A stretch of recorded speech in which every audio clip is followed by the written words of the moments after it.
Or it is me, your host, Sero, as always, with the wonderful Akamaru Red. What's up, man? How you doing? Hello, boys. What's up? Last week we had Valentine's, but I gotta admit, you're still my Valentine. I haven't switched you for someone else. We got this beautiful background. You want to talk to us about it? I like your library. I got my pillow like right over there. I don't know if you could see that. I got this. Is I've always wondered actually, is that thing behind you like an exercise bike? It is, yeah, it is. I used to use it when I was a student and I had more time. Not anymore. I stayed fit. We talked about this with Teji. He also was someone that stayed fit. Well, now I don't. I'm sorry. I don't have the six pack It's anymore. it's difficult to always find the time to do that. Yeah, but I was mentioning the Shadowverse background. hmm We got Double Arthur. They seem like they're fighting each other. oh, that background. Yeah, they're clashing in the name of glory.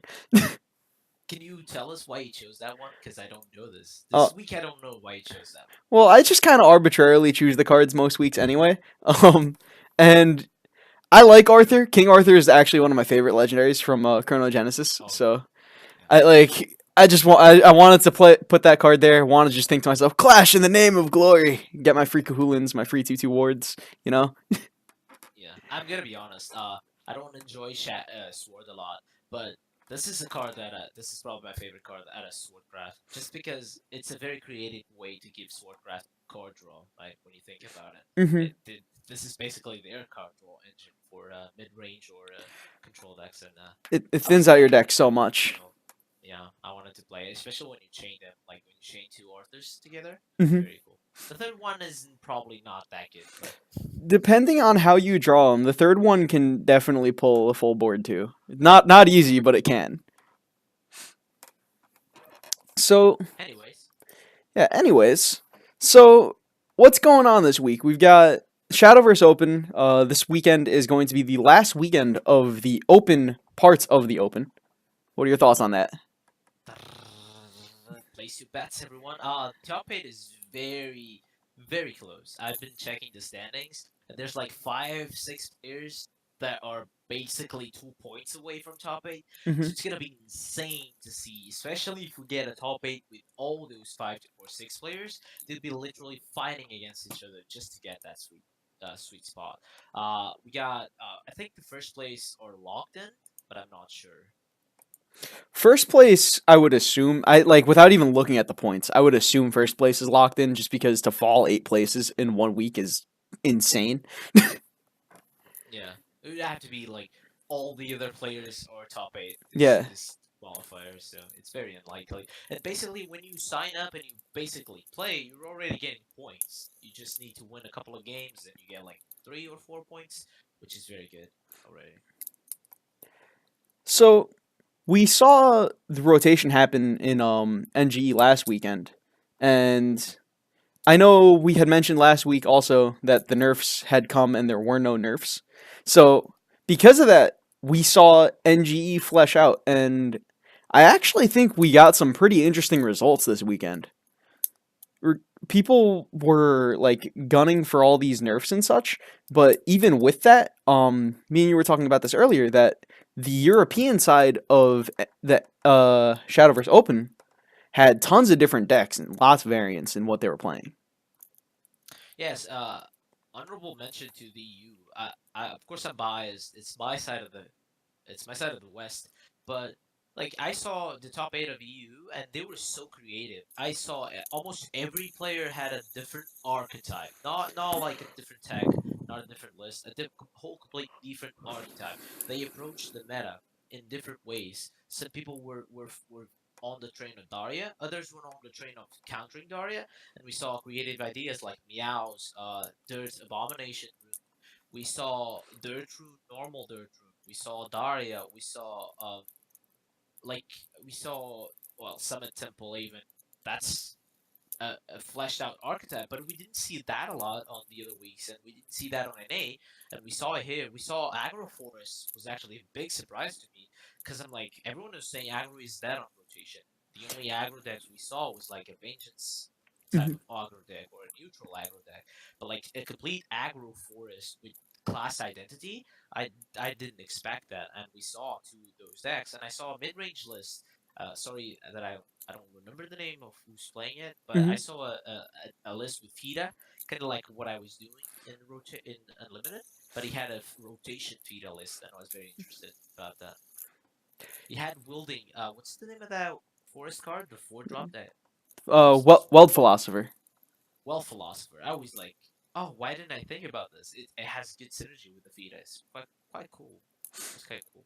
Yeah, it gives you lots of fairies, it buffs a guy, and it's not a bad body on its own. My favorite deck that I saw over the weekend was Meow's when he brought the what was it, Dirt Rune with Abomination Awakened. I thought that was awesome. Like one of the first things I did when I saw that deck, the deck list, was I like immediately hit print screen, took every single card in that list and just popped it in a deck and started playing that on ladder. It's so cool to see the evolution. Like that list. I don't know if you remember it, but we were talking about a list like that last season because I was playing against Meow on the group stage, and he had a PTP Abomination Stella rune. And to see that list that was so janky and had very few ways to have a win condition and to deal with big threats into this list that Meow played this weekend to such success is so cool because he always loved Abomination, and I really enjoy to see players that stick to their guns. They're like, I love this card, I want to make this card work, and he evolved that list. The next week after he played against me, he changed the list, and it was successful enough to actually defeat Sisane with Cincinnati had an inaugural lineup, and he evolved the Abomination, and the Abomination carried that game. Cincinnati could not kill the Abomination, so it was quite a thing to see that list change and evolve so much. And I respect players that do that, that stick to their heart. When I first saw Abomination Awakened get printed, what that was months ago already. But when I first saw that card get printed, I remember looking at that card thinking, "Wow, this thing is really strong. Somebody else will figure out how to play it, not me." Yeah. It's so cool to see. Like it's one of those effects that you have to build for it. It's like the first time we see Nephthys, we're like, this has so much potential. It can be really strong, but you don't really know how to build for it. When you see Abomination, you're like, if I can activate it, it's so rewarding. It's so cool. Well, It's like it is becoming like Super Saiyan. Like you look at that increase card. power level. You look at that card and like all the things it does, right? Like we talk about Levi being a strong card. Now Levi obviously goes face, young man Levi, but Levi costs 6 mana and is a 4/4. This costs 3 mana, is a 6/6, has this a similar effect to Levi where it just does 3 to everything, and then it evolves itself because why not? Like it does so many Yeah, things. yeah, it feels like Mage of Nightfall in some ways, because you used to evolve a Mage of Nightfall to deal 6 to face, and you can do that with Abomination too. But the good thing is that you don't burn the sigil, which is sometimes very important, Hmm. and you get the resilient body. Like dealing with a 6/6 before the evolve turns is not easy at all. Sometimes you don't even have to have like synergy with the abomination. Just playing it on the field, the fact that you have a 6/6, it's such a threat that they have to remove it. Yeah. Yeah, because especially Dirt Room, because every single damage that they get with their followers, they cash that in very strongly on the late game. If you get like we had the games where we had to play against illusionists, and if illusionists attack our face twice, or even evolve once to our face, we're like, oh, we're dead. We have no healing. They're gonna burn us out of the game. And like this is basically a 6/6, and if you don't kill it, they're gonna evolve it into your face, and you're very likely to die. So something happened over the weekend that I think definitely deserves some mention. And to my knowledge, now correct me if I'm wrong, but to my knowledge, this is the first time Portal has won an event.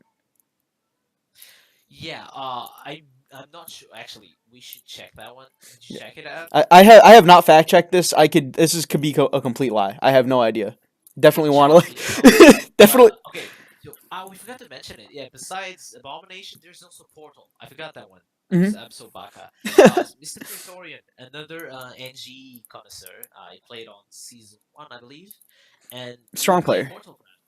And I know he got to at least the grand finals. I don't know if he won, but I think so. I'm pretty sure he won. He got first place this weekend because he jumped on the ladder Hmm. points. It was not top 8, and now he's like fourth place. So I'm positively sure that he won. With Portalcraft, some people were saying it was a dead class. It was not good. I've been of the camp, and I think I'm going to continue to be in this camp, where I think Portalcraft is a strong class. I think they have some very powerful cards between Acceleration and Deus Ex Machina.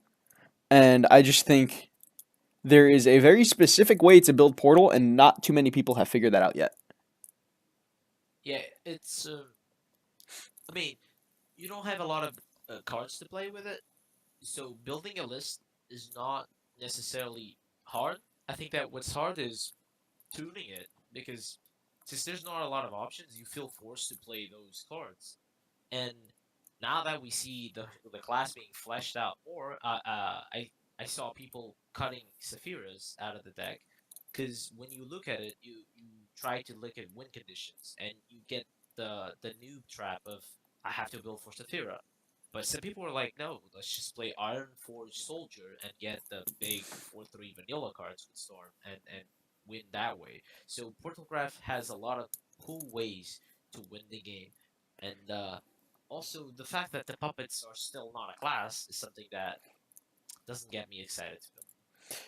Yeah, I wonder if Puppets is ever going to become like its own full fleshed out archetype, or if it's going to be more of like a supporting effect. Like you have a puppet, you can clear a thing with it. Enjoy. Uh, we have to assume so. Cygames proved to us twice now that they will build for a secondary mechanic of the class. What I want to say with this is, Dirt Rune, Earth Sigil Rune was not very strong on Darkness Evolve or Standard, and they kept building for it, and now we have basically Earth Sigil Rune. And Spell Boost, on the contrary, is only on the Flesh of Daria, on the Hmm. side of Daria. D-Ship was rotated, and there's no support for that spell boost mechanic outside of Daria. I We saw also Vengeance. Blood mechanic was not used too much, but now it is with the print of Belphegors and well such. nowadays Vengeance isn't quite as popular as it used to be, but that's more because Blood's just in a weird spot doing some weird things. Isn't it crazy? I feel like Blood as a class for I know Blood has been a strong class, but I feel like it's been surprisingly powerful as a neutral class, possibly more than like regular Blood with Blood cards has been. Yeah, I think that every time that a nerf or a rotation in this case hits a class so hard, you kind of feel like it lost its identity and you try to go to the neutral side of things because there's a lot of solid cards on neutral archetype, on neutral craft, I guess. And you play the strong blood cards, like Rage and Reclaw is always a strong card. Savage Wolf is one of the strongest cards this set for blood. Unfortunately, it's the only one I feel. This set, it's so they go to that and then they build neutral synergies around it. I think I can't think of like any really powerful blood cards that have gotten printed in the last couple expansions. Can you think of like Uh, so Caraboss. Oh no, that Caraboss? was I think was 3 expansions ago. Wonderland. Yeah, That was Wonderland. On Starforge Legends, that was Jormungand, which is I remember eh. looking at a list of Starforge Legends cards today, and I remember thinking like, wow, these were all very underwhelming. Yeah, yeah. Now that I think about it, If it- I don't Star, remember anything Star particularly special out of it. Only Savage Wolf is like the only thing that comes to mind in the recent sets. Medusa, but Medusa never really sees play. Yeah, didn't blow up. There's also Stenos. Steno, I think is actually like kind of strong. That's the one that does 2 damage whenever you summon a serpent, right? Yeah, but that's because the serpent cards are not that special. The Yeah, ways to get serpents out of the board for Steno isn't that special, so he never got constructed viability. yeah. That's the No one thing. ever tried to make it work. Is I think Steno is just kind of strong, but like it's just more of a draft card than it is for than it is a constructed card. Like Steno is just not nearly as impactful as I don't know. Like Yeah, I'm gonna say Heavenly Aegis, but that's not really a good analogy. yeah, because in draft, playing a follower and dealing 2 damage twice is it's enough. It's good enough on its own. And then you But could in evolve the constructed, thing. You could evolve a snake. yeah, It was versatile. in constructed, it's just not enough. You need to build more towards it, and it's not enough. I'm interested to see like what Psy Games is gonna do to like start bringing back blood. Like not to say that blood is like terrible because obviously we know blood does well in events every now and then. It'll definitely have a showing. The deck is absolutely not out of the meta, but I feel like to some extent it's lost its identity, and I think we've talked about this before. I'm very excited for the next expansion.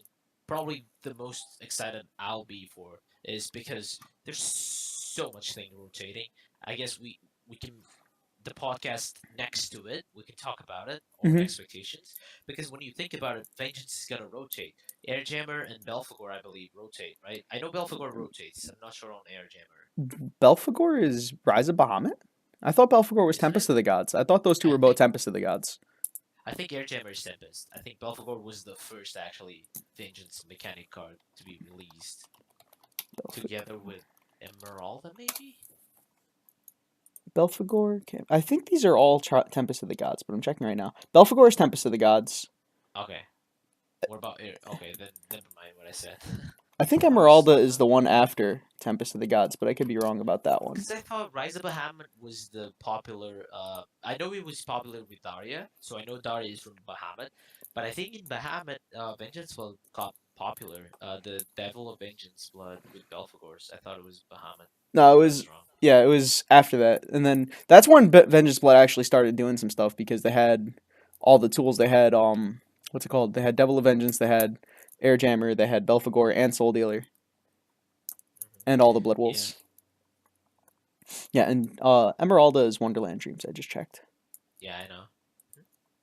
Uh, So never mind what I said, but so Daria, Bahamut. So, anyways, I was gonna say I wonder what Side Games is gonna do now that the Vengeance key cards are gonna rotate, but that's a conversation we're going to have in 6 months. So, anyways, I wonder if they're gonna push the mechanic of Reach of the Archdemon and Curse Brand, the I one where you restore play points instead of just getting cheaper I cards. really hope we revert back to the cheaper card mechanic because I just think Yeah, I know. the not cheap the refunding play points is just so clunky. Can you imagine if Emeralda rotated and you get a card like Emeralda, but it costs like 10 play points, and then you get the 3 extra play points? It's just like, no, you're never going to use that effect to gain a tempo swing because you're not cheating the mana, let's say. You're still playing 6 play points, you're still playing it on turn 6, so you're not cheating it, Like and you're not gaining tempo. You're basically gaining value. Like when you play a Bahamut on turn 6, what makes it so strong is because you played a Bahamut on turn 6. When you play it on turn 10, it's still strong because it's Bahamut, but it's just happening on turn 10 now. It's happening so much later, and the same thing happens with these refunding playpoint cards. Like, yeah, it's a good effect, but it's just happening so much later than it could have happened, and it's just weaker because of that. It's also not relevant. Like, Reach of the Archdemon But at turn 6, it's not going to kill a lot of things. Like, on turn 6, we're talking about followers with 4 health. Like, mhm. easily, almost every follower you think about from 4 to 6 easily has more than 3 health. the So it's, like, so clunky to play it. the best thing that I can think of, like with Reach of the Archdemon, is when you go like Reach of the Archdemon, and then in the same turn you play, what's the name of that spell? The Wicked Knife or something like that. Um, it's the blood spell. Does 4 damage to everything, or does 3 damage to everything, and if you're in Vengeance, it gives that effect to everything your opponent controls. Oh, Lethal Blade. Yeah, Lethal Blade. And so the best thing I could think of with Reach of the Archdemon is if you go Reach of the Archdemon into Lethal Blade in the same turn, and that costs you 2 cards and still does 2 less damage than Revelation did. Revelation. And then on top of it, they have to attack to get the damage in. So it's like so much worse. It's insane. No, it definitely, like, side games, we're gonna touch a bit about this later on the podcast, but the way they nerf cards are, they're very scared. Like, when they see a backlash, when they see they made a very strong card, they are following what I call the Archstone effect, which is we are going to slaughter this card. Like, the changes to PDK made me really sad. The changes to Spawn of the Abyss, changes to Baphomet made me really sad. I mean, Changes those to cards Big Knuckle needed to be made me sad. changed. I want Big Knuckle back. Yeah, they needed to be changed, but like changing it so drastically, a change that I love, Grimnir. That's the, but to me, that's the pinnacle of perfection about changes for side games. Subrur. perfect change. Those two changes to me were perfect. You see Sabur being played still very consistently, very strong card, very valuable. You see Grenier still being played, still a strong card. But Felice they was a were pretty good just change too. exactly they were ridiculous. You see Felice being Auto just won this weekend with a Felice deck with a neutral rune deck, and Felice did really strong to him. He evolved it and gained a lot of damage thanks to it, and he got tempo back. So just make small slight changes. Do not slaughter like PDK. I still play PDK to this day, and I'm like, you don't need to be a 3 HP. You can have 5 HP. I, My opponent does not lose the game because you have 5 HP, PDK. Why are you a 1-3? PDK is it's so squishy now. Like I at 4 HP, I feel I'd be so much happier if that card had 4 HP. Yeah, exactly. And like 4 mana, 4 play points, I'm either thinking, okay, you can be a 1-3 for 3, or you can be a 1-5 for 5 for 4. You Like don't need to be a 1-3 for 4. They changed so many things in that card at the same time that I'm like, come on. I guess it's a 1/3 so that it dies to Reach of the Arc Demon. So I'm sad. It dies to every removal spell. That's why I'm sad. I'm just sad. have we mentioned PAX yet today, or have we not mentioned PAX Nope. yet? We have not mentioned PAX. All right, so PAX is coming up, guys. Cygames just announced this week that they are going to be at both PAX East, which is going to be in Boston in what I have it written down somewhere. It's like March. I think March. both, right? Oh no, it's April. It's April 5th to April 8th, I believe. Yeah, I'm going to that. I'm excited. Definitely looking forward to meeting all the other Shadowverse players. If you guys want to come, definitely. I don't know. There's probably multiple ways to contact me through Discord and through Twitch chat and through all this stuff. If you're gonna come and you want to meet me and say hi, definitely do that. I'm looking forward to like meeting all the Shadowverse people and stuff like that. So I'm excited. That's the best. Like the best thing about going to events is actually getting to meet Hmm. people in real life.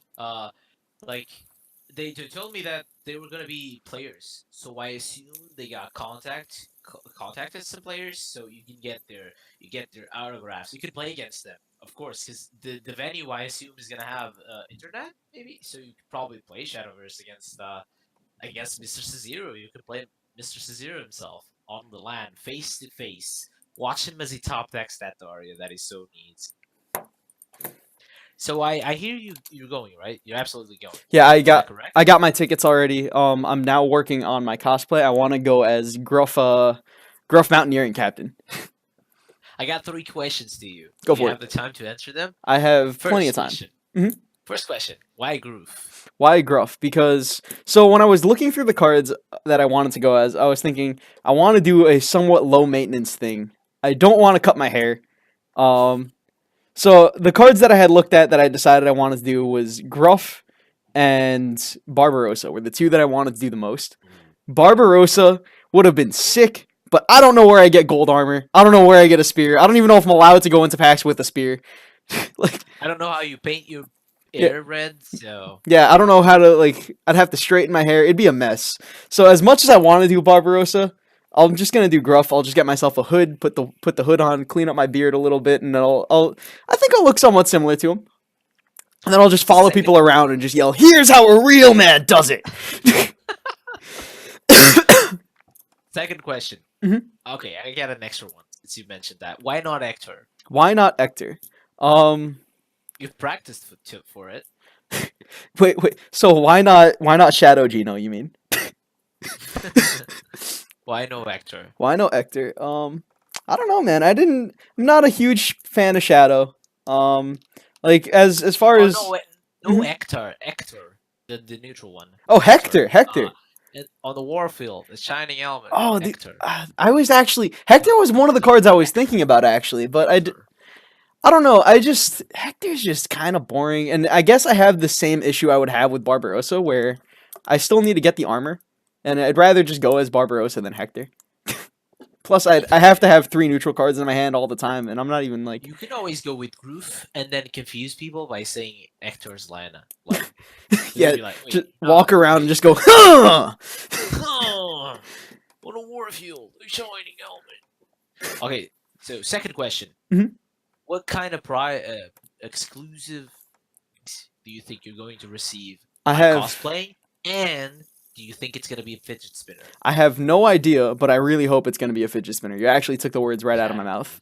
I saw the Shadowverse fidget spinner a few months ago, and I've wanted it since I've seen it. Like, okay, I removed it from the case, Mister Zero. That's what Wait, I like to see. there we go. That one's got First that time. one lights up and everything. Like that's a fancy fidget spinner, man. I don't even know how to use it. Okay, there we go. You don't even know how to use a fidget spinner. You just you I've never fidget it. used a fidget spinner in my life, so. You're never gonna put that down now. Wait, it doesn't have a light. How do you get the light? I think on those ones, like right over here, there's like a button you can click, right there. Oh. Oh, there we go. Yeah. Oh, it says a number. There's a number on it. Oh no, it says Shadowverse. Oh, that's so cool. Wait, I don't know if that'll show up on the. You can kind of see. You the can see the ads. letters. It's kind of hard to see. That's pretty cool though. Yeah, Shadowverse. That's so cool. So if you Anyways. guys go to PAX, you might get yourself some limited edition fidget spinners if you go if you cosplay. That's Yeah, moral of make the sure you story. Yeah, I just wanna see the pictures. Because unfortunately I'm not gonna be there, but I'm gonna be so excited to see everyone in the skies, everyone cosplaying. I wanna see maybe they'll stream it. I wanna see games. I wanna see all the cool stuff. I've always watched last year I watched the PAX exclusive event, and I want to see if there's more people now attached to the game because I know it's getting bigger. Every event is getting bigger. They're getting more and more people. The booth is getting larger and larger and more goodies. So they're actually flying artists. That's also got me really excited. You're gonna see someone paint and draw live a Shadowverse character. That's something I also want That's to see. that's pretty cool. I really wonder. I'm kind of hoping. I'm kind of thinking actually that I'm gonna be able to, but I'm thinking I might be able to meet the Ultimate Carrot. Get a selfie with the Ultimate Carrot. I met him. He's such a cool guy. I think he's Aussie. No, he's not. No. He's American. Never mind. No, he's American. It's the same He guy flew in to this Australia, I think. It's the same guy in the carrot suit every time. Yes. That's crazy. Imagine that He just told me being the your story. profession. I'm just a I'm carrot. not gonna spoil the story of how the carrot was born. You can ask him yourself because it's a really cool story, and he tells it way better than I will. So I'm not gonna spoil it for you. All right. Ask him the story. I'll have to make sure I ask him. He's a very cool guy, very energetic and a cool guy. He had to be right when you disguise as the ultimate carrot and you go around and mess people up. Like you approaches them. He actually told me approaches them and actually touches them, and he scares some people with it. So. Oh yeah, Cool. it's you're definitely like once you put on the carrot suit, you now live just to like confuse and inconvenience others around you, and that's it. It's Cringe. You feed off the cringe. yeah. You just gotta like you like drag your weird carrot fingers slowly through somebody's hair. You know, Antennas. you could even just like walk into like a hallway and just lay on the floor and pretend you can't get back up, and then just be. And third question. Yes. What are you most excited for in PAX? What am I most excited for in PAX? Seeing all the Shadowverse stuff. That's kind of a cop out answer, but What if they revealed a new expansion there? Because April is probably it would probably be already announced, right? In April. Because this was January, February, March. yeah, So I think probably like in a month we're gonna see the expansion Yeah. like starting to come out. Mhm. I don't know. That'd be cool if we saw an expansion. Timing would be a little interesting for that to happen though. Yeah, I maybe it already was launched actually. Now that I think about it, it probably launches on April. Yeah, Probably 28th March. Yeah, in about a month we're probably gonna see the whole expansion spoiled already. yeah, you're right. So we got PAX. Mhm. What's also was PAX and what else? Oh, Something else. PAX and Anime Expo. Now I don't know when Anime Expo is. That's much further down the line. It's past April. I believe that's also in New York City. And Cygames is also going to be there, so they're going to be doing like all the Shadowverse stuff, all the Grand Blue Fantasy stuff. It'll be cool. That one I have not gotten tickets to yet, but I want to see how PAX goes. But I think going to Anime Expo will also be fun. This year, I want to see a live event of Shadowverse in the West. That's what I'd like. That's my dream. It'd be. I think it's possible, and I think it'd be cool. Oh, definitely cool. Not sure if it's possible, but that's if they told me. So last year they spoiled the World Grand Prix, and I was like, oh, this is the coolest thing, and it was. It's the coolest thing Shadowverse ever had. And now if they tell me, oh, there's gonna be an event on the West. Imagine if the World Qualifier actually happened in the LAN event. That would be insane. Like a West, like an European slash American qualifier to Worlds Yeah, LAN you Championship. actually That have would to be so go and good. get there, and like just playing in that'd be so fun. Just not even Yeah. playing it, just being there and meeting all the Shadowverse players and meeting all the Shadowverse peoples, it'd be awesome. Yeah, Shadowverse has so many people behind the scenes. They're so like, it's definitely worth it to go to PAX, getting to meet and get to know all of them. So, one thing that we kind of touched on just for like a couple minutes was, you had mentioned that we want to talk about it later on, was just like how the nerfs fleshed out and all that stuff. So why don't we graciously segue into that? Yeah, so we've been talking about it. Last week's episode was supposed to be about nerfs, but no nerfs happened, and I guess we can touch about it a little bit more. If Cygames is watching or watches any of the content we do, we'd like them to hear it from us instead of just posting on Reddit or being people like, "Oh, that's wrong," and so we're going to try to explain our point of view and why we think that that's our point of view. So if you want to start, or I can just start. Well, one So we thing. talked about. Mhm. Go ahead. One thing I wanted to say was just like something I have noticed just by talking to people over the past week is there seem to be more people who are upset that there were no nerfs than there were people who are happy that there are no nerfs. Like I know I myself was one of the people who had said like I guess it sort of makes sense that there were no nerfs. I wasn't happy that there were no nerfs, but I guess like it made some sense, I guess. Mhm. Oh, Yeah, I'm most concerned of why the reasons why there were. If they told me, okay, there's no nerfs, we didn't feel a need. We thought our game was very fun, was balanced and fun.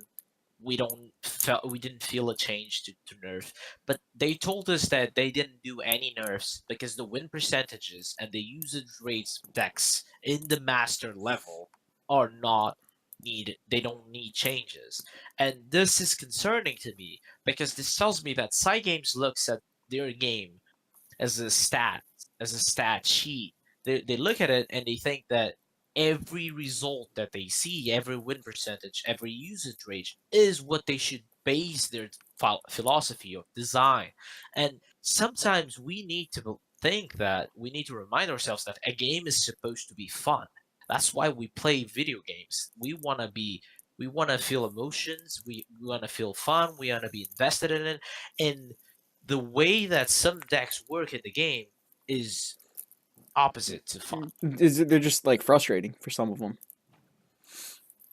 Just based on because so many decks are doing so many different things and so many classes only have answers to like certain types of things, which I mean makes sense. It's how a card game should work, but there are just so many diverse things that decks could be doing that it's so difficult for them to prepare for everything that's going on. Yeah. So some decks, I'm not gonna name because you obviously know everyone is complaining about specific decks, but we're gonna talk about some card examples. But some decks rely too much on a single card. That to me tells me that the card has too much of an impact. Like we mentioned, cards like Big Knuckle Bodyguard, Sabreur, they were doing too much. It Hmm. was a full package for a single card. And when a card gets ridiculous effects in itself, it just does not feel like the deck works without that card. To name some examples, Deus Ex Machina. That single card has so much going for it that whenever the deck does not get that card, it doesn't feel like a deck, or it doesn't even feel like it's playing Shadowverse. Because the full purpose of the deck is I'm just gonna use my entire hand, my entire resources, and then I'm gonna fill them back up The with my Deus Ex. the way the game changes from like going from turn 5 no Deus Ex to turn 6 there is now a Deus Ex on the field, it changes so much of what that class is. The class can now just machine gun everything out, throw caution to the wind. They don't have to care at all about their hand size anymore because they just keep getting more and more back and they can keep filling out their deck. Like, Yeah, and people are familiar with Daria because we played Daria for months and months, and obviously that's painful for a lot of players. Like they complain about it, and I think that one of the things they complain about, even if they don't realize, is exactly that: is that the Daria player can dump his entire hand without even needing value. I see people throwing chimeras to kill 1/1s or even 1/2s. They don't care at all. They just want to spend all their resources because they know that a single card is going to refill their hand back up. So my problem is that they're not putting massive stats. That is the problem sometimes. But it's that they're doing that without spending cards at all. Like when I play Cannon of the Dragons, I'm getting a lot of stats, but I'm investing a card and 7 play points. mhm. When they spend all those resources, it doesn't even matter. They don't go. They don't even go minus cards for it. They actually go plus. I was playing Shadow against Daria. My Necro Assassin's Allergic Corpses just destroyed him. But at the end of the day, on turn 7, I had 2 cards left, and he had 4 cards or 5 cards left because he managed to pull a Daria and refill his hand. Deus Ex, exactly the same scenario. I was playing Shadow. I was doing my stuff. I was 2-for-1ing. Do you think it's normal? I'm gonna ask you, Cesaro. Do you think Mhm. it's normal that I 2-for-1 for 3 turns in a row, and at the end of the day, he has 5 cards and I have 3 cards? Is that normal to you in card game standards? Well, I mean, depends on how much card draw is also happening, right? But like, if you're gonna be, you can't 2 for 1 a Deus Ex. Like, it just they're every time that you draw a card at the beginning of your turn, you draw one. If they're in resonance, they draw six. So you actually just can't card advantage that. No, it's very frustrating to play against. So the past recent days, I've been asking for. I was thinking to myself because I've had a lot of time recently. Unfortunately, because I got disqualified. But I don't want to sound like I'm mad because I got disqualified. None of that. I just felt sad as a player. I didn't enjoy my experience, and I loved Shadowverse. I loved my favorite thing to do in Shadowverse, playing tournaments. Hmm. But these weekends, I was going to the tournament. I'm like, I kind of don't want to sign in. I kind of don't want to play the tournament because I felt that I could be doing something that was more fun. Even when I was winning, I didn't feel good.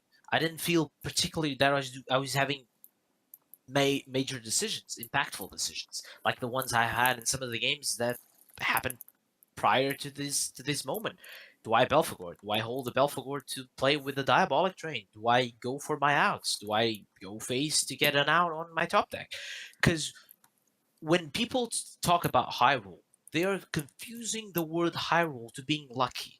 When you complain about high roll, and at least when I do it, I'm not saying that someone was lucky. It's just that they are putting too many eggs in one basket. And if they don't get that basket, they don't play the game. If they get that basket, it's so frustrating to play against. For me, a high roll, like by definition to me, is like, so you're rolling dice, right? Like, so you roll a 7 and I roll a 12. I blatantly high rolled. I rolled the highest number. Since I rolled the highest number, it doesn't matter how many times you roll your dice. The best thing you can do against me is draw. Exactly. So if they get there's some hands. Okay, there's very good hands. There are some hands that if they get it, it's just impossible to win. That's a high roll, like you mentioned. I, Only draw. You cannot lose to it. I Like remember. there are some hands. There's some Owl Daria hands where it's literally impossible to win. No deck in the game can win against that. Some Deus Ex hands or feel that way. Some tilting at the windmills. I'm saying this. I play against Zero Fine. Zero Fine is currently the first place of EU. I think he's a fantastic player. I played against him, but my match against him didn't feel fun. He even told me this. We played it twice this season, and we didn't have fun because he played tilting at the wind. Basically, he rammed twice. He played tilting on 7, and then he had Israfil, Israfil, Queen. Israfil, Queen, Israfil, Ouroboros. That didn't feel fun. He didn't have particular fun in winning that game because There we was didn't do a lot of decisions. He was playing a card a turn, and I was playing a card a turn because I had to defend myself. It wasn't a fun game. It was just frustrating to play. there's very This little goes to interaction in that type of game. exactly. This goes against. This goes to reinforce the idea that do not look at win rates. Do not look at usage rates. Try to make your game fun. Ask your players, are you having fun? Is the game frustrating? What are you feeling when you play against some decks? I've heard some players. We had Angry. Angry is a machine. He played Dominus too. They play a lot of ladder, but Angry actually told us that I'm not playing Shadowverse for a while because I want to see changes happen. It's not fun to be because sometimes I play only 30 minutes or 40 minutes in my bus and I don't have a good experience. So imagine the people that span 6 hours of Shadowverse. They Mhm. feel even worse than I do, and they're not having fun with the game. So just look at the experience your players are having. Have that in mind when you make some changes. And that's not to say that the game isn't fun. Like obviously we do this podcast because we love the game. It's just Because that we love the game. there's just Absolutely. certain things in the game that happen where it's just like that was a little unnecessary. Like when you get Yeah, like we mentioned it before, just like the way that certain decks can just OTK from 20 is just like a little excessive. yeah, we on the pre-podcast we were talking about you can give that example away, but But go ahead. yeah, we were talking about the forest mirror. Like as I'm sure anyone who listens to the cast knows, I absolutely love forest. It's by far my favorite class in the game. Um King Elephant Forest is one of my favorite decks in the game. I absolutely hate that deck's mirror. I think it's one of the stupidest mirrors in the game because most of the time I watch that mirror or I play that mirror, I think, wow, my decisions impacted none of this game. The only thing that mattered was did my opponent have the white wolf on 8 and did I have the white wolf on 8? If check yes for both, the next question is who went first? And if the answer is one player went first, the next check is did the person who go first have the second elephant? If yes, you win the game. If no, you lose the game. I most of the time there have been games where I have felt I have played the mirror far better than I felt my opponents played it. Like where I never draw my elephant, I never draw my white wolf, and I know that my opponent has the one, and like I'm playing around it the entire game, and it doesn't matter how long you play around it because of they just have the inevitability, and it's blatant inevitability, and when the inevitability happens, like both of us kill on turn 10, it is only who went first. That's the only thing that matters there. Yeah, something that I really admired. I admired Outaway and Jay Z on the previous seasons because they were playing Shadow. They were playing a Deadly Tyrant Shadow, and they had to build that win condition up. It was 13 damage. It was just very strong, but they had to build a deck for it. They had to have build a whole play style. They built a whole mindset with that deck, and people that were playing that deck were not having success.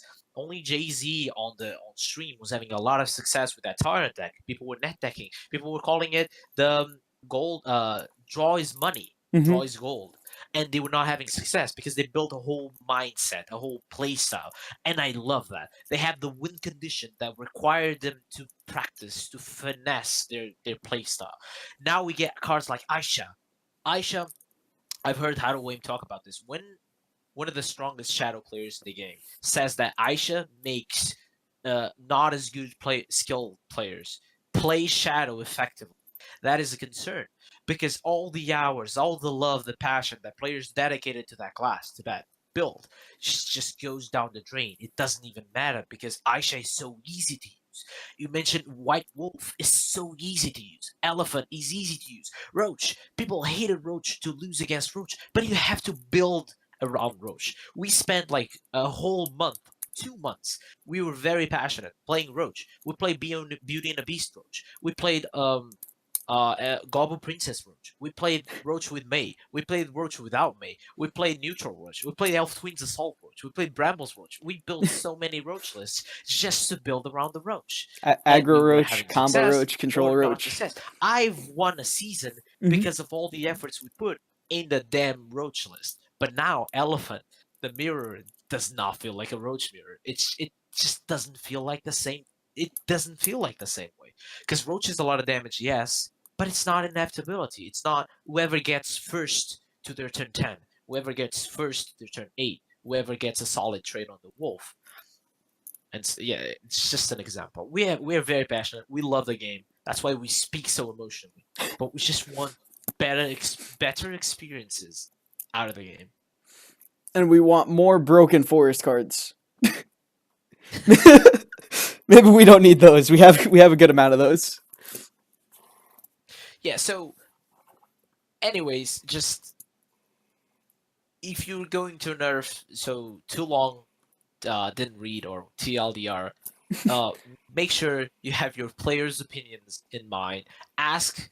You don't need to ask competitive players. Just ask. Just I know you guys read the forums, read Reddit. Even though Reddit sometimes can be very cruel or unfair, but I know you do that. But just ask the players.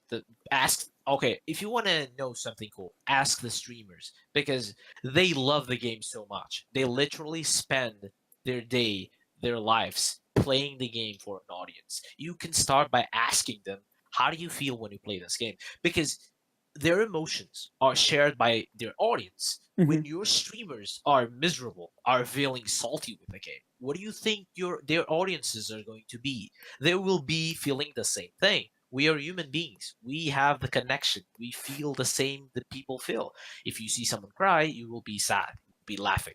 If you see someone salty, you might laugh, but deep inside, you know that could be me when I play the game. So that's a good start. You can start by asking streamers, people that dedicate so many hours to the game. If you see somebody break a mouse on stream because they got Ectard like 3 turns in a row.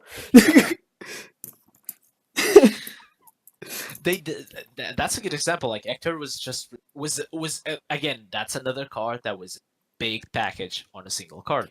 Stop printing cards that do too many things at the same time. I know you want to make cool effects. I know you want to make like powerful bombs, but please stop making cards that do so much for a single card. Stop making Suburrs, big BKBs, Spawn of the Abysses, cards like Queen Dread Sea too. What's it called? Wizardress of Oz. Like something about like that card. We've definitely like beaten this one into the ground quite a bit. But like something about that card, right? So this is a card that we had mentioned. It does so many things. It's a well-statted body, and it's got 2 quite relevant effects. This could very easily have been 2 separate legendaries. I don't know, like maybe not half the mana cost, but like tweaked around a little bit where the stats are just they're spread out over 2 cards, and now you have, instead of your one of Wizardress of Oz, you only have 3 of them in your deck. Instead of that being the card you're digging for, you now have 2 legendaries with both a half of the effect of Oz, and they're like, all right, this one is good, and so is this one. Like that's such a good idea. That's such like one makes the reduction spells, the other draws you. That's such a good idea. Yeah. Just like so many cards can be split up over 2 cards. Like Queen of the Dread Sea is a good example. She's such a massive body, right? She's so big for what she does. She's gonna put 2 10-10s or stuff like that in the board. She doesn't need to be a 7. She has a normal. She has the stat lines of it. Look at Kronos. Kronos is an 8 play point. He's a 4/3 because he's a very good. Kronos is a very balanced way to build such a like an amazing effect, right? Just if there's such a big effect, like Queen of the Dread Sea does not need to be a 7/7. Queen of the Dread Sea doesn't need to be in the game. Like, look at Dragon Caller, right? Dragon Caller is just perfect. This is why I'm so surprised, because it's almost as if, okay, we print Queen, but this feels too ridiculous, so let's make Dragon Caller. Dragon Caller is a 2/2 for 8, and she summons a big body. That's perfect. That card doesn't need to be big. She's already summoning something big. She's already 8 play points summoning something big. Look at Ether the White Wing. She doesn't need to be big. She's already summoning an 8. I was on the review of the set. I was telling Either the White Wing sometimes it's a -1 mana or -1 play point 1/3. Sometimes it's a 0 play point 1/3. She's already so good for what she does. She doesn't need to be a big body. Imagine if Either the White Wing was a 4/5 like Oz. That's just That'd be insane. think about it. People will be like, Waka, you're so crazy. Well, that's what Oz feels to me. That's why I'm trying to preach people just to look at Oz. She's such a big body for what she does. That's why she's so frustrating to play against. Pancake is saying that the Forest Mirror isn't that one-sided. I agree. Like it's not that one-sided, but sometimes it just feels that way. And it's the games where it feels that way that that's the issue, right? It's not that every game has to be like that. It's when the negative games stand out in your mind like that and they feel like they're because humans remember things negatively more often than they remember the positive things. So when you're having these mirrors and they feel like that, it's even if it's not true, it just wears down on people. Something that I can also add is that so there are I've studied math, and in math there's in statistics there's the out of bounds cases, right? So when you get high roll, that should be a out of bounds. You should be like, okay, this happens. I had like 10% chance to get high roll. There's 10% chances I have no decision making. But when that out of the bound is actually on the mean, is actually closer to the mean average, that's when there's a problem. That's why I'm like, do not look at stats based on win percentages. Look at stats based on how many times was Oz played and the game ended. How many times was Daria played on 5 or 6 and people conceded? Look at those stats, because that when people concede, that is someone showing frustration. Look at that those stats, not only win percentage. I wonder if they can get the stats on how many times did somebody just close the app and not finish the game. Like because I think so. when you beat somebody and it says reconnecting in like 90, 89, 88, 87, you know they closed the app on their phone. You know, as like not as a fact, but that's probably what happened. I wonder if it's possible to show like how many times does that happen, and how many of those games where there's like a Dragon Oracle on two, or were there like Inside on one. yeah some ridiculous, just like a very powerful endgame that caused the player to concede like that, to have those just unhappy emotions. Yeah, because some cards just feel like that. I can never beat Oz down as much as I've done, but I must reinforce because they keep telling me, no, Aka, you were wrong. This card is perfectly balanced. We saw World Grand Prix games that were just ridiculous. As a player and as a viewer, I saw the Twitch chat. I've watched all the vaults and I read all the Twitch chat emotes, and people were spamming their emotes to alert. This game is over. This game is over. This game is over. Even though the casters could not say that. Even the casters sometimes say, "Oh, this was ridiculous." Like Oz into mutable. Even the spectator client Twitch chat, the spectator client tells you -9 play points when sometimes people play Oz. That must tell you something. Even the spectator cannot handle how broken Oz broke the spectator client. Just the and whenever I think about Oz and I think of the Spectator client, it just reminds me of the one match. Or I don't think this was one match. I think this happened multiple times where Sizune would play Oz, and his game plan was just literally Oz demonic strike, demonic strike, demonic strike. Like it's the silliest win condition in the I think he world. dealt.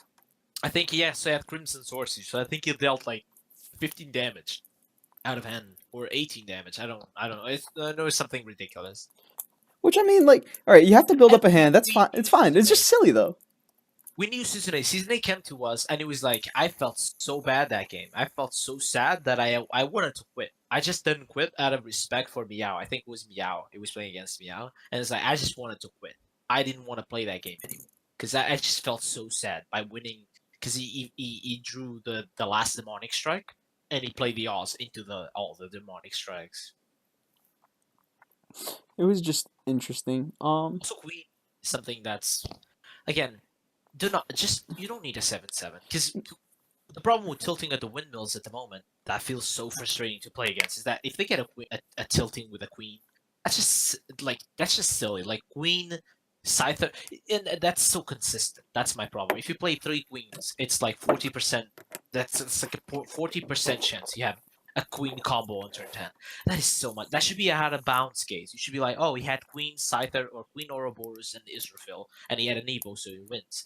But like that's so consistent. I've lost 3 games out of all the qualifiers against Tilting Dragon because I kept thinking to myself, okay, maybe they don't get the queen combo.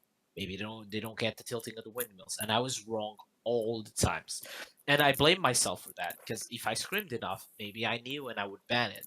But that's the thing. Like it doesn't feel like it should be 40%, right? It's such a crazy combo that it's a 3 card combo. It doesn't feel that it should be as consistent, but it is. I think like I don't know. I don't want to like beat this into the ground because I know we've been talking about like, man, we don't like this card. Man, we don't like this card for the past couple of weeks. Like we've been talking about Queen. We've been talking about Wizards of Oz for this has been going on for a bit, and I don't want to like beat the dead horse too much. Hmm. But Yeah, we don't.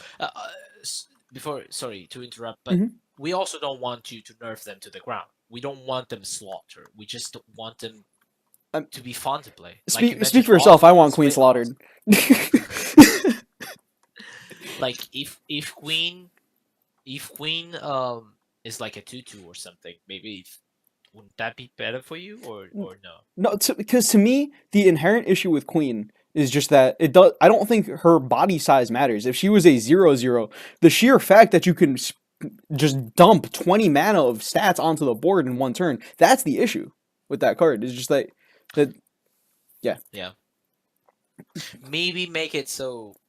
Maybe make it so one of them dies at the end of the turn. Maybe that would be Does it make it matter though? 2/2. Like if you still get Genesis Evo Ariated, does it matter if the Genesis dies at the end of the turn? You're still dead. There was never another turn to Yeah, play. but at least it limits the options, right? Hmm. It limits because now people win games by playing like Queen and Zeus or because it's so many stats that's so hard to deal. Hmm. Like I've lost games like that. I was playing on the World Grand Prix. I was playing against Dragon the Shadow. It's such a good matchup, and I had control the entire game. But then Tyson, that was the first round actually. He played Queen or like really Queen, Zeus, and something Genesis. No, Queen's I don't know something. Queen Israfil Genesis probably. And I killed 2 bodies. Okay, so he had the Genesis left on, and then he got further into Forte. But I didn't mind that he got further into Forte. What I minded was that I was having control of the game, and then out of the sudden, it just plays 3 10 play point cards. And it's probably like your turn So 7 at that point. He's like yeah, they're yeah, casually putting in like 30 mana into exactly. Yeah, because I, field. I had Ector on curve, and I had to play it, and it wasn't enough to kill everything. So yeah,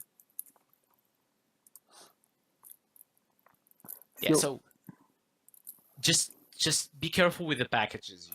This sounds fun, but yeah, just I know you're excited to print.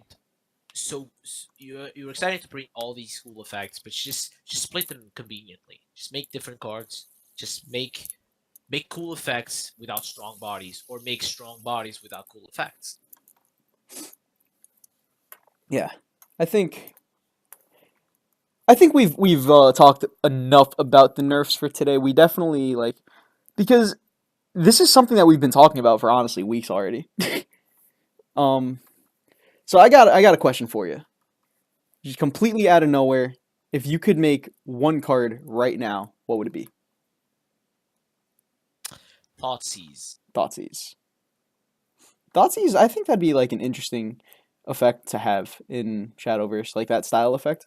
I know, like the thing about that is like I know where was it that I read this? I'm like fairly certain I read that like as a mechanic, discard ends up being like very hated by a lot of people because they're like, man, they're discarding all my cool stuff. I don't like that. But I do think that like if we're going to continue living in a world where people have these 20 damage burst combos, like if that's the world we're going to continue to live in, we need ways to fight that off. And discarding cards is actually a way to do that. Yeah, we mentioned this a couple of weeks ago when we had the discussion of Nawiz and Neil Potent. You told me that's an interesting way to fight against all those big damage combos. But I'm more on the side of being proactive because that's a very reactive way to deal with it, right? You're waiting for your opponent to deal it, and then you're trying to avoid it. It's a very reactive way. I like to be more proactive. I like to be destroying their combo instead of just I'm waiting for your combo and I hope you don't have it, or maybe I'll play this to prevent it, but you're not being proactive. So for Twitch chat, for those who don't know, Thoughtseize is a card that allows you to look at your opponent's hand and discard one card from their hand. That's a very strong, powerful effect. And you mentioned that it's not a fun mechanic. It's not a fun mechanic when you're the Johnny player. I think it's Johnny, the Johnny player, the guy that does the crazy combo That's the that Johnny. wants to do the. That's a Johnny. He That's the wants to Johnny. do the crazy, foolish. Is the full. Is it wants just to be the most. I guess you can describe it as a fireworks. He wants the biggest, most loud fireworks explosion out of his card games. So he's gonna play the janky Jormungand or janky Queen Aegis something. So to that player, that would be a hateful mechanic. But I believe that only the highest competitive players would be playing discard cards. Because when you look at it, and you mention it, you only playing the discard effects if you want to be like blast burly, etc. I consider it not enough. Reactive versus proactive. Exactly, Adoreen. Thank you for that. That addition to my argument. You want to be preventing it before it's too late. You want to be playing.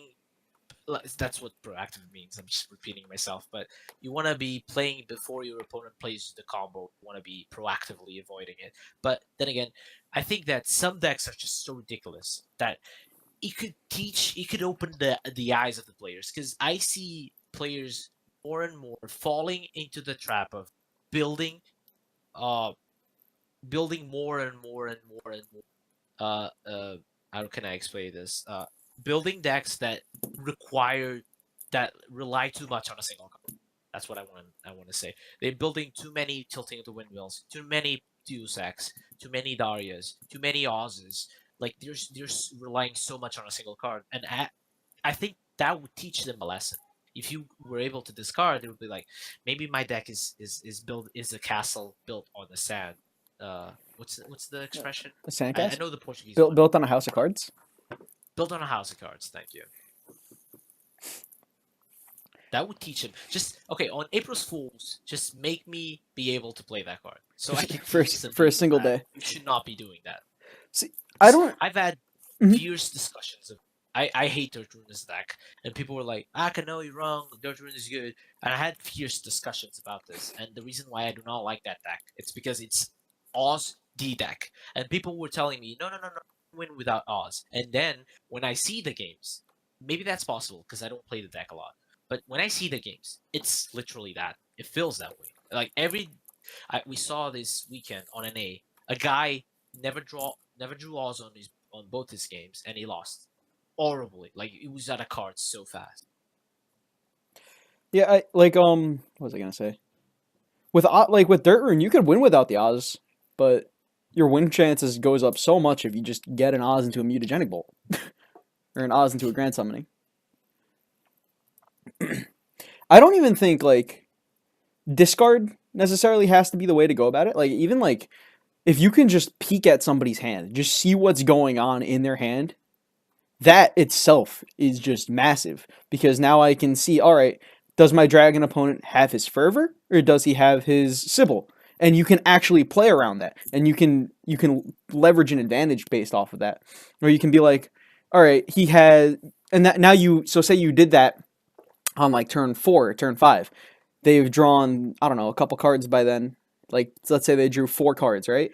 So now they have 7 cards in their hand. So a couple of them we knew what they had before. So we know how big, to some extent, how big can their queen combo be? Do we have an idea if they even have it? Like you can estimate, you can guesstimate. Do I need to heal or Yeah, yeah? That's when you have no idea, it's like, all right, cool. I can not heal and just risk losing the game right now, or I can heal and pull myself further and further behind, playing around a card that he doesn't even have. I see a lot of people saying control decks don't work because of combo. I don't think that's necessarily true, because I believe that control decks do not work because you don't have enough information. That's a perfect example. You don't have access to seeing your opponent's hand. You don't have that access to counter or interact with their turn. That's why control doesn't work. It's not because, oh, combo destroys control. No, we have an example of card games where combo decks and control decks have like 60-40, 55-45, instead of just being ridiculous 80-20. Because it's precisely because of that. Because you don't have ways to interact. You don't can't peek at their hand. You don't know what kind of answers. Can I throw away my revelation if he doesn't have a way to just go wide again? Do I throw away my do I Do I heal? Do I ward? Or do I play my big threat? Do I play my Aegis? Or do I need to play my Curate? Right? Having more information is good. Also, something that's just ridiculous, and I want to point it out. Side games, please show me the mill cards. Just when you think about it, when you play a paper card game, if your opponent is overdrawing, is discarding, why do we not have access to that information? I will never forget this game. I was playing season 1 against Fatino on the winners bracket. That's the game I lost that put me to losers bracket. Me and Teji had a discussion about the game later on. And because I played it out Tribunal instead of Themis, I believe. Because Teji saw that he milled because he overdrew like ridiculously. He like burned 7 or 8 cards. And Teji saw that he burned like 2 Themises or Tribunals. It was one or the other. But I didn't know. So I had to play against a specific card because I didn't have the information. Yeah, And I think I should deserve that information because he made a mistake. He overdrew. I should be able to get that information, right? Even when it's like your own overdraw, right? Like sometimes, Chronos is the best example because when I was playing Chronos Dragon early on with the Aldos, more often than not, you're milling 15 cards a turn with that deck. So like you play the Chronos, and then you overdraw, let's say 7 cards, right? Those cards are on the screen for not even a second. They're banished, like completely out of the void. There have been times where I look away for just a fraction of a second. I'm like, wow, I don't even know what's in my deck anymore. I have no idea what just happened.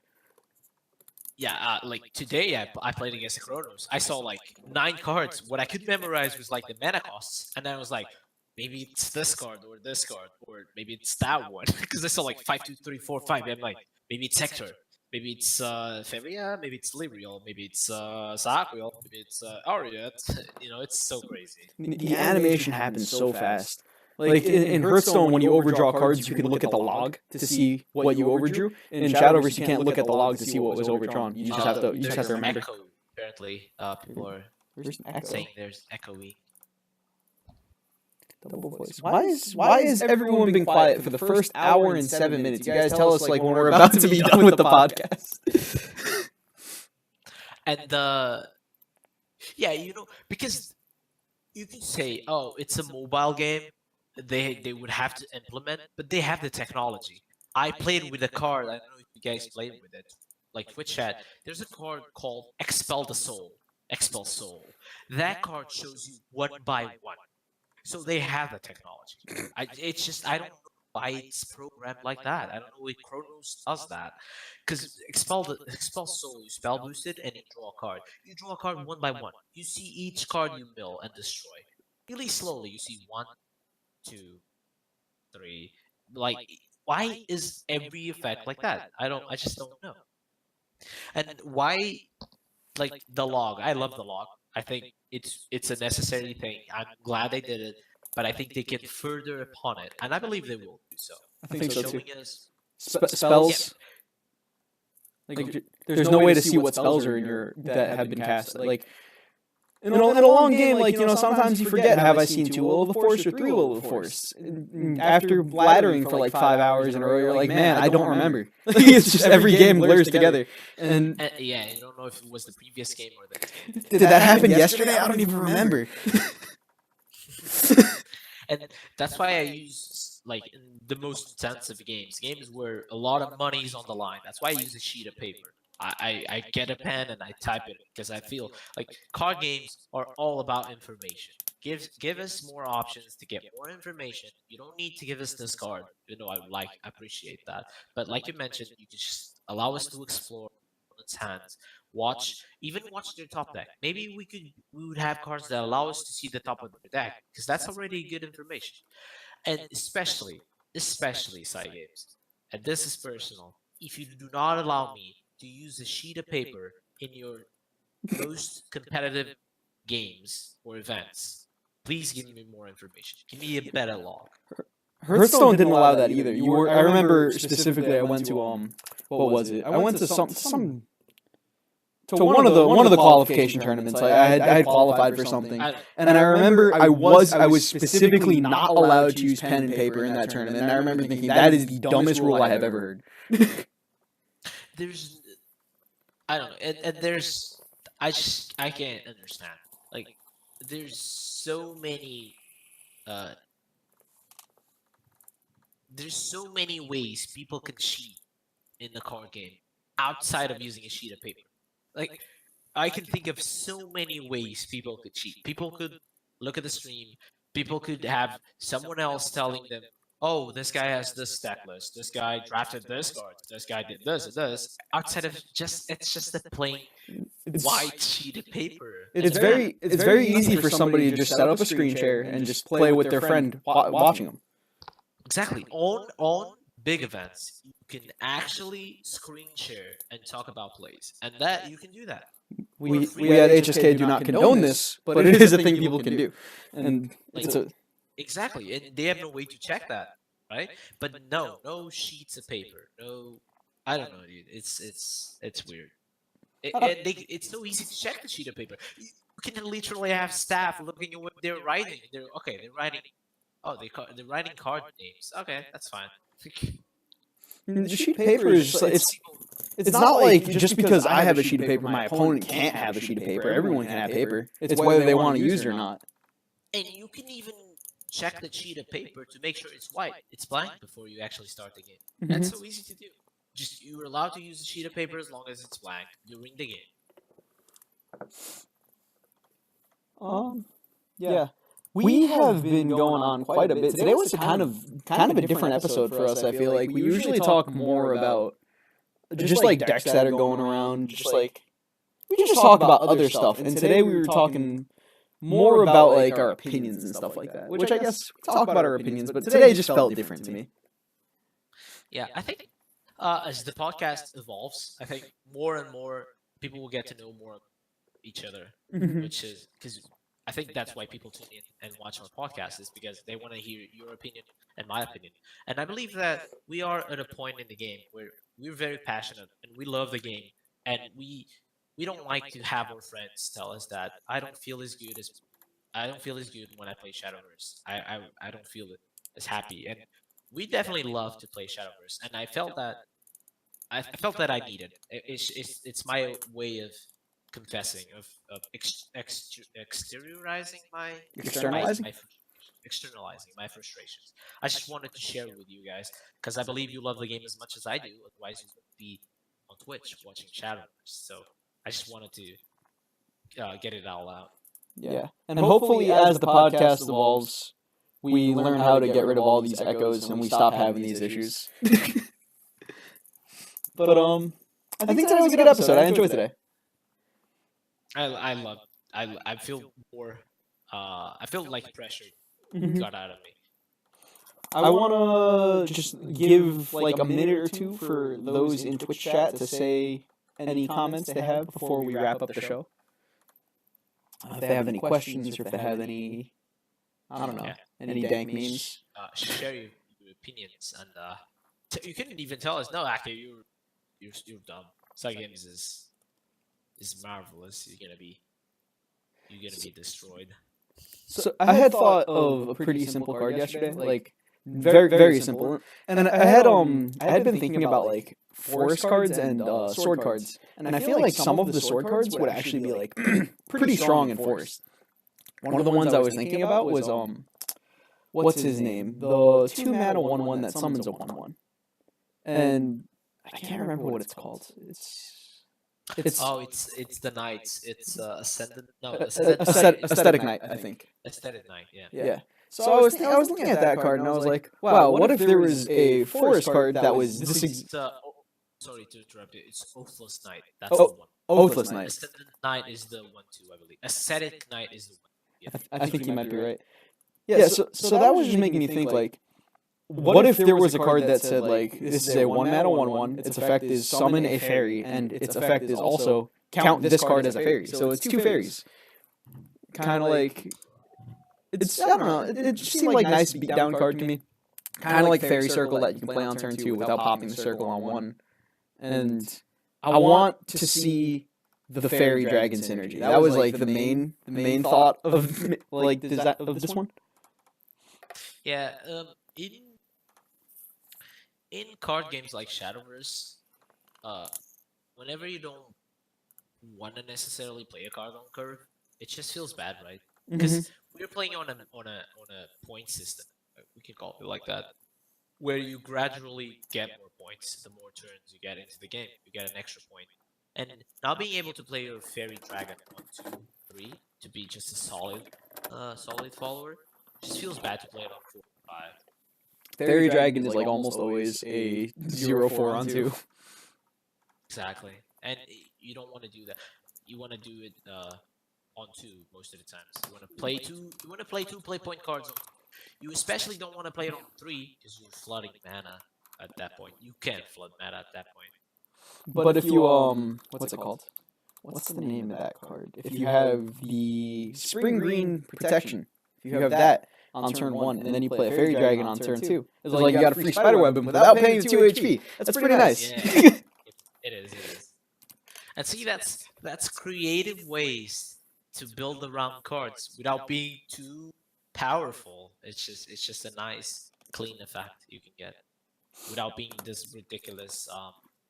Without feeling frustrating. Like if your opponent sees you do that, they'll be like, "Oh, that's neat," but they won't be like, "Oh no, Fairy Dragon, this is card. Let me go to Reddit. Please nerf this card." He has a 1/4 ward on 2. This is OP. Nerf this. He's not even taking 2 damage to his own face. It'd be like, "Oh, that's neat." Hey, Zero Fine, what's up? How was the movies, Mr. Zero Fine? What's up, Zero Fine? What were you seeing? I guess going to see. Anyways.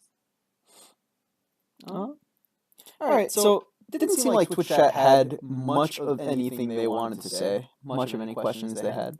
So, you want to call it at that? Yep. Any special shoutouts? Before you do them, I'm gonna do mine. Watch Shadowverse open. Your life is on the line. Quite literally, some people's lives are on the line. They are going to play for their top 8 chance, and it's gonna be the most exciting weekend out of them all, I feel. Could you imagine if there actually were lives on the line? Like Pegasus is like, I'm going to steal everyone's grandpa if you don't win. The Shadow Realm. What do you think about Reanimate Shadow turn 5 zoos? I think that it shouldn't be allowed. I think that Atomy should not be allowed to be played on 3. I think that having a zoos on 5 shouldn't be allowed. Caridwen effect. Caridwen effect is very good, but when they designed Caridwen, I feel they didn't think about having zoos or atomies. Caridwen was made at a time where Gloomy Necromancer was not even an idea. Exactly. I think that they wanted to get. I think that the way they wanted to design Caridwen was to get your leech. That's what I think. Because back then you had leeches for when they killed your. I don't know. There was a card that you could suicide your follower. I don't know the name, and you could suicide your summon a leash. Or you can deal damage. I know that one. It's like something, and it starts with an I. It's got a P in it. Righteous impersonation or something like that. Oh man, I know I'm wrong. I know exactly the card you're talking about though. Imperatation. Oh man, I wanna. Shadow. To a chat. Help. I'm opening up Shadowverse right now. Like Impious Resurrection. Impious Resurrection. What did I say? Play Impious Resurrection. So it destroys the fall or summons a leash. Yeah. So I think that when they built Caridwen in mind, I think this because I played a lot of Take 2, and that's a play you could do in Take 2. So you suicide like a 2-drop for a 4/4, and then you evolve your Caridwen, and you can get the 4 again. I don't think they had Zeus in mind when they printed Caridwen. Like, the worst thing that they were thinking at that time was probably like they can get another Mordecai at turn 8 because that was like the best thing you could do, and like it makes sense. Like, all right, a necromancer. You're literally the class is called necromancer, right? So what's a necromancer gonna do on turn 5? Probably bring something back from the dead. Like that makes sense. But then you get to actually play with the card, and it's like, wow, this is kind of strong.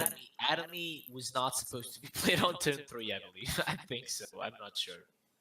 Atomy is another one of the kind of cards where, like, I don't quite know how you would make this work, but like I think that card would very well benefit from being split over 2 cards as well, just because like that deck is just like you hard mulligan for your Atomi, and if you don't get it, you're like, wow, this kind of sucks. But if there was another Atomi type card for you to be digging for, it would alleviate it a little bit. And yeah, we didn't mention it, but that's another deck that doesn't feel good to lose against. yeah, no, it does not. I'm not sure if it feels good to win with it because I've never played it, but yeah. It feels silly to win with it. You just say like open gate of the dead, you like kill everything, you now have an 8/8 and you just go face with it.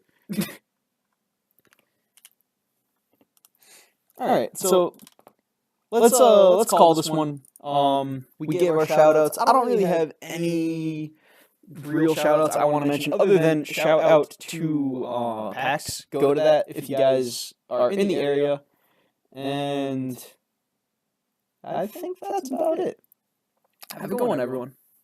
See, oh, sorry, just real quick. See, 18.7%. That's really high for again, out of the box case. Out of bounds case. That should be, I don't know if that's how you say it in English, but in statistics, an out of bounds case is a case that's so far away that's actually not relevant, and it's not taken into consideration when you do the calculations. That's just almost 20% of the time you're going to have an incredibly hard to deal with curve. So just an example, imagine that you have a group of people which has from ages to 15 to 20, and then you have someone that has 75 years. That's an out of bounds case, so don't take that into consideration. So these should be out of bounds cases. When Cygames studies their design or their balance changes, I don't know if you can do that, but that should be an out of bounds case. They're like, we don't need to concern ourselves with Atomy on 3 because that's not a relevant case. But when it's 20%, they should definitely do. Yeah. See Savannah. Yeah, she's like crawling around in the background. All right. So I think we're gonna call that at that. So have a good week, everyone. We'll be back next week. Bye, guys. Same time probably. Enjoy yourselves, guys. Bye.